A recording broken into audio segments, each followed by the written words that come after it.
El enemigo estaba dentro del edificio, una construcción debilitada por el sufrimiento impuesto por la artillería durante los largos meses de batalla. Los ucranianos exhaustos caminaron entre los escombros de Bakhmut. Los rifles apuntaban a las ventanas con la atención dividida entre el riesgo de un ataque sorpresa o tropezar con los restos de la ciudad y convertirse en una víctima fácil. El entrenamiento se hizo presente cuando, sin intercambiar una palabra, un hombre al frente abrió la puerta. El segundo pasó por el embudo de la muerte, disparando dentro del cuarto, sabiendo la visión fácil y abierta que alguien escondido ahí tendría. Los siguientes disparos barrieron el campo. El ruso demostró brutalmente que los ucranianos no entrarían ahí. Los intentos de hacerlo rendirse serían inútiles, y su próxima respuesta sería aún más brutal. Solo un día más, en Bakhmut, uno de los últimos de las tropas ucranianas en el área urbana de la ciudad.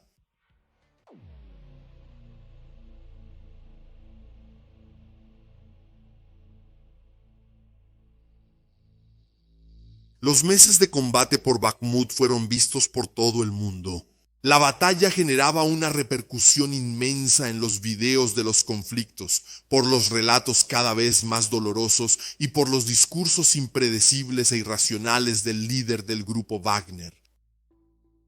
Eran tiempos de odio y tristeza, en los que la partida del invierno no hizo nada para calentar el corazón de ningún soldado perdido en medio del infierno de los escombros de la ciudad o en las trincheras fangosas de los alrededores, mientras el verde volvía a tomar los campos. Las plantas crecían envolviendo los cuerpos de hombres caídos hacía mucho tiempo y olvidados en tierra de nadie. Su desaparición en medio del suelo fertilizado por la sangre sería una esperanza vil y pequeña para las familias que, sin sus cuerpos para velar, guardarían la eterna expectativa de verlos de nuevo. Los rusos avanzaron sobre uno de esos campos verdes en abril de 2023. El grupo Wagner pretendía rodear la ciudad, haciendo la vida de los ucranianos imposible. Un avance duro se logró cuando los mercenarios avanzaron con toda su fuerza sobre Kromov. La estrategia era básica: acabar de una vez por todas con la ruta de suministros que los ucranianos tenían por la carretera. El método habitual de los mercenarios contó con un apoyo mecanizado que permitió un avance furioso contra las trincheras ucranianas. Los vehículos blindados de combate de infantería desembarcaron soldados junto a las posiciones enemigas. El pasto suave sirvió para que se lanzaran sobre sus cuerpos buscando protección. Los ucranianos que se agacharon en la trinchera se vieron rodeados. Tenían que disparar con los rusos justo enfrente. Una nueva oleada avanzó por la línea de árboles, cerrando cada vez más el perímetro. Acorralados, los ucranianos cayeron uno tras otro. La caída de Kromov fue una noticia amarga que hizo que los corazones de los soldados dentro y alrededor de Bakhmut latieran a diferentes ritmos. Los rusos sonreían al ver desde las colinas la lluvia de artillería sobre la ciudad, sabiendo que ahora era cuestión de tiempo para que se acabara la munición y el área urbana se convirtiera en una gran tumba para las tropas enemigas. Allí dentro, los ucranianos se miraban preocupados, sabiendo que ahora solo les quedaba sobrevivir y confiar en sus compañeros afuera. La ofensiva para salvar la vida de los valientes hombres entre los escombros de los edificios y casas comenzó cuando se hicieron dos planes. El primero era retomar la carretera de la vida. El segundo era crear rutas para permitir que los hombres salieran del gran cementerio en que se había convertido Bakhmut. Diferentes tropas ucranianas estaban al noroeste de la ciudad. Ellos trazaron un objetivo: la recuperación de la colina 190 en la curva del Camino de la Vida. Era desde ahí que los rusos bombardeaban el camino de las rutas de suministro y de las tropas de reserva. Era un infierno pasar por el lugar que ahora se convertía en el camino de la muerte. Los ucranianos sabían que esa colina no podía tener la bandera blanca, azul y roja ondeando en su cima. Sus corazones se cerraron al miedo cuando se dieron las órdenes de retomarla. El escuadrón que avanzó por las trincheras no fue el primero en pisar el lodo de esos agujeros saturados por la tristeza inherente de la guerra. La tierra estaba fertilizada con violencia y los hombres eran conscientes de que formaban parte de eso de una manera u otra. Los soldados de ese día no usaban las típicas AK que eran la marca registrada de los combates en la región. Armados con MSBS Groth calibre 5.56, caminaban agachados por la trinchera, viendo muchas veces lo cerca que estaban los rusos. Las granadas Rushnaya Granata Dektiareva, 5 explotaban sobre el suelo, calentando el aire de una tarde fría. Uno de los soldados cubría al segundo que se arrastraba, pasando por encima de armas y pertenencias de hombres que habían abandonado tanto bienes materiales como sus cuerpos en esa guerra. Lanzó la granada, abriendo camino para el avance pesado de los ucranianos que esperaban el momento. Avanzar por la trinchera requería paciencia. Muchas veces el camino era rápido, con una dinámica fundamental para la vida del soldado. En otras ocasiones era necesario detenerse y tener la paciencia de esperar al enemigo. Esperaban agachados durante momentos intensos, muchas veces con los pies tropezando con cuerpos de enemigos o con la mirada intentando evitar los rostros fríos de compañeros que fallecieron en ataques anteriores. El humo de las granadas poco a poco se mezclaba con el aire que respiraban mientras intentaban controlar la respiración. Esperar era fundamental. La trinchera era una trampa del diablo en la tierra para robar la vida de cada vez más soldados. Cada curva era la sombra del demonio acechando con una sonrisa maliciosa en la comisura de los labios. El pequeño escuadrón de mercenarios que avanzó se olvidó de eso. Fue su final, cayendo sobre la trinchera. Y aún así fue salvado por el cuerpo de su propio amigo, que absorbió la mayor parte de las espadas. Herido y gritando se arrastró por la zanja. El líder mercenario escuchó las súplicas de ayuda y notó cómo los hombres a su lado se estremecieron. Avanzó empujando a sus subordinados hasta llegar a la encrucijada. Ahí levantó el AK y canceló el contrato del hombre. Los ucranianos observaron atónitos, sin entender si fue fuego amigo o la frialdad criminal de un líder. Aún así, el diablo no pidió el alma del mercenario ese día.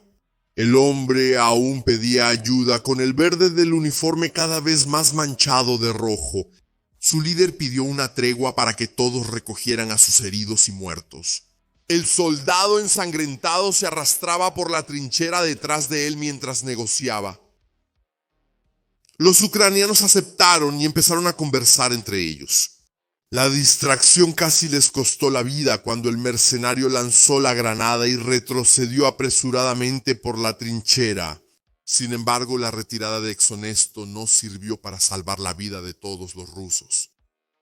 Muchos de ellos quedaron atrapados en sus refugios a medida que los ucranianos avanzaban.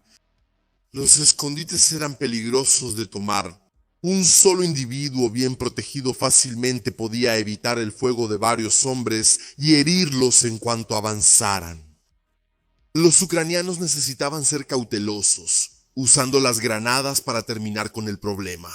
A veces eran necesarias para abrir el camino, mientras los soldados tomaban curvas peligrosas hasta encontrar una posición para finalmente apuntar las armas y terminar con el problema.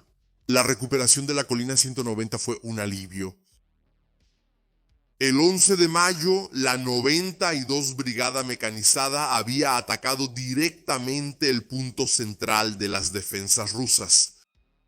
La 200ª Brigada de Fusileros Motorizados de las Fuerzas Armadas de Rusia fue empujada hacia atrás sin recibir apoyo de los flancos que se quedaron indecisos sobre a quién debían ayudar. La 30ª Brigada Mecanizada Ucraniana aprovechó la situación para continuar la ofensiva el 12 de mayo. La falta de apoyo llevó a las tropas regulares rusas a retroceder kilómetros que habían sido conquistados a costa de mucha sangre. Los ucranianos se detuvieron sobre las columnas observando con alivio la misión cumplida. Pero aún no habían terminado el plan final para la ciudad en ese mes. Ellos miraban desde sus trincheras cómo sus hermanos dentro de los escombros sufrían con la artillería rusa. Dependía de una serie de acciones de ellos y de una campaña más coordinada al sur para que todo saliera bien. El líder mercenario había hablado mucho, amenazaba, insultaba a rusos y ucranianos, señalaba con el dedo y mostraba a sus combatientes caídos, culpando a la burocracia del gobierno. Tenía nombres listos en la punta de la lengua, cuya imagen deterioraba continuamente con promesas comprobadas con sangre. Los ucranianos escuchaban las quejas sobre la falta de municiones, sobre la retirada de mercenarios y veían cómo las bombas seguían explotando en sus escondites, arrancándoles la vida, la cordura y la esperanza. El espectáculo sirvió para la atención que los rusos o el propio líder mercenario parecían querer sobre Bakhmut, por motivos que serían discutidos por medios que se acusaban continuamente. Dentro de la ciudad los mercenarios se preparaban. A los ucranianos solo les quedaban la ciudadela y otros pocos puntos defendibles. Los conjuntos de edificios eran la posibilidad de protección para los ucranianos frente a las fuerzas rusas que eran cada vez más densas. La artillería era un infierno en el día a día. Y la situación de la ciudad comprobaba que toda la charla del líder mercenario era solo un espectáculo. Los soldados intentaban mantener sus posiciones en pequeños grupos cuando quedaban atrapados en casas o edificios. ¡Qué mal! Albergaban a su escuadrón. A veces, esperando apoyo, eran sorprendidos por la destrucción que venía del cielo. Los cañones lanzaban muerte y pánico sobre los hombres, obligándolos a retirarse muchas veces de forma desorganizada, lo que arruinaba los planes de sus líderes. No faltaban soldados que maldecían las palabras del jefe mercenario sobre la falta de municiones. Había mucha, y los cuerpos que él mostraba eran solo fruto de su estrategia y su sed de conquistar Bakhmut.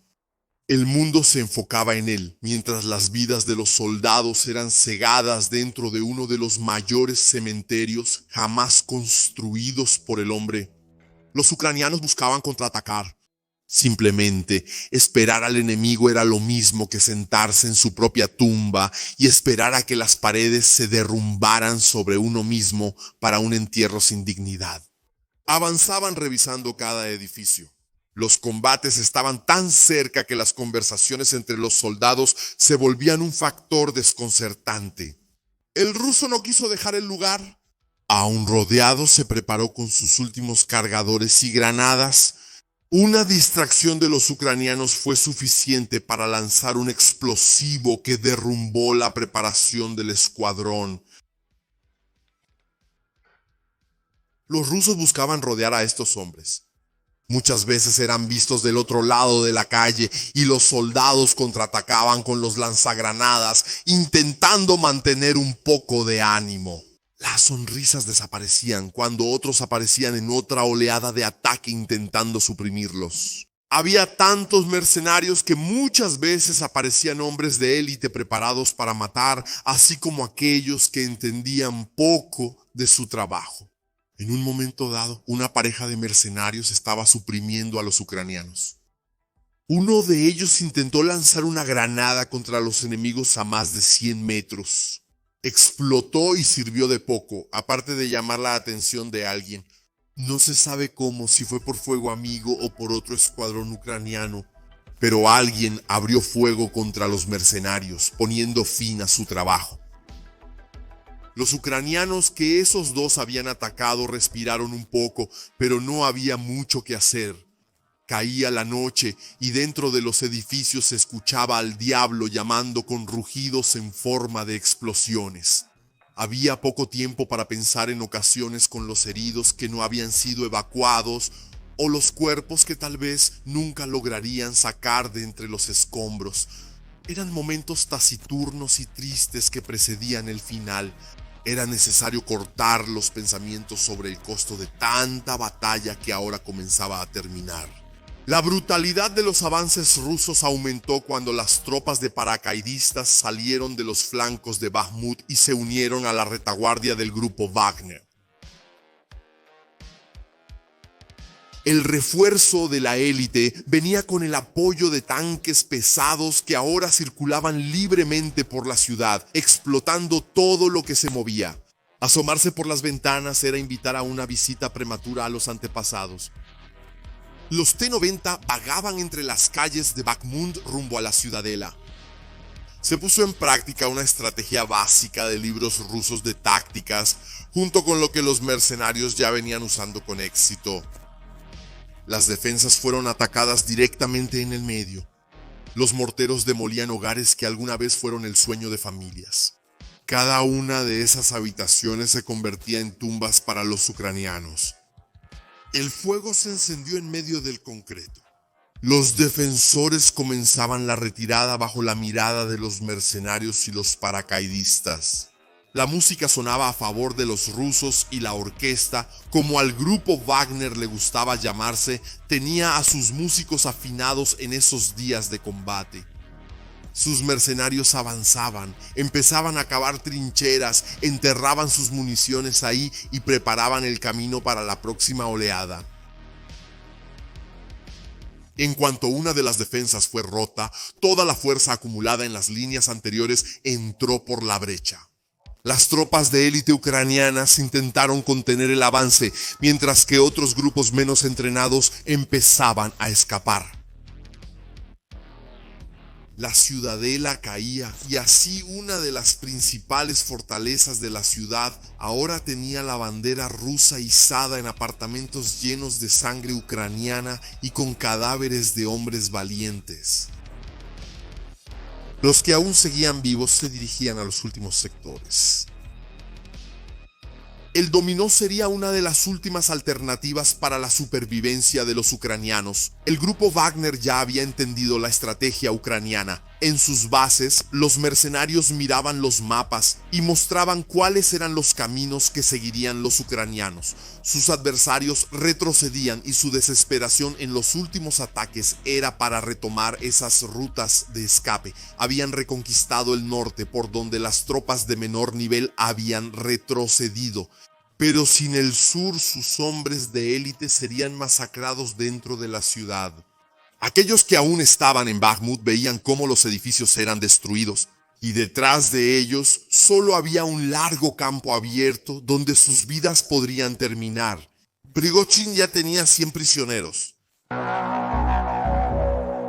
Los ucranianos ya habían sufrido con la posibilidad de aniquilación. Cuando el grupo Wagner intensificó sus ataques, la ciudad estuvo a punto de ser rodeada. Sus fuerzas especiales salvaron a las tropas que estaban dentro y ahora necesitaban una nueva y desesperada acción para asegurar la fuga de sus compañeros. La tercera brigada de asalto separada estaba segura de la importancia de su trabajo.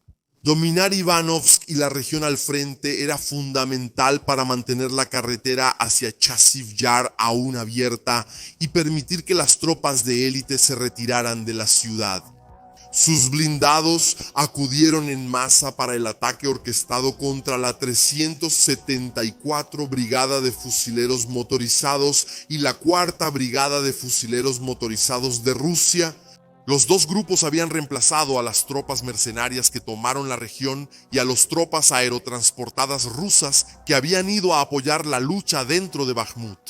La estrategia era mantener puntos fuertes de protección en la retaguardia y pequeños grupos en la línea del frente para imponer bajas y retrasar a los ucranianos. Los soldados salieron de los IPR 765, impulsados por la necesidad de salvar a sus compañeros.